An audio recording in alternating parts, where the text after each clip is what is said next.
আসসালামু আলাইকুম রহমতুল্লাহ গাইস, কেমন আছেন সবাই? জুম্মা মোবারক সবাইকে। জুম্মার নামাজের পরে এই সুন্দর ফুরফুরা মন নিয়ে বাজারের দিকে যাচ্ছি। যাব একটা চা খাবো, পান খাবো, আড্ডা দিব হাসিম ভাইয়ের দোকানে বসে। চলেন তো এই 5 মিনিটের একটি বাজার যাওয়ার যাত্রা ব্লগ আপনাদের সবাইকে স্বাগতম জানিয়ে শুরু করছি।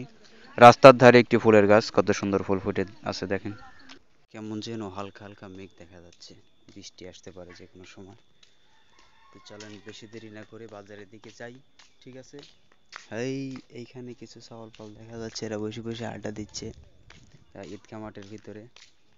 হ্যাঁ, বাজারে যখনই আসা শুরু করি এই ব্রিজটার কাছে আসলে আমার কেমন যেন একটা ব্রেকের মতো লাগে। এখানে আসলে এদিকে নদীতে সবুজ কচুরিপানা দেখলেই মনটা শান্তি পায়, একটু দাঁড়াইতে ইচ্ছে করে, দাঁড়াই।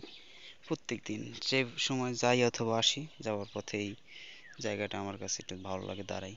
এই রাস্তার পাশের এই দোকানদারকে চিনেন কিনা? উন্নতি হয়েছে, আগে বাইরে বসে হাঁকতো, এখন ঘরেই হাগে শালা, নাকি?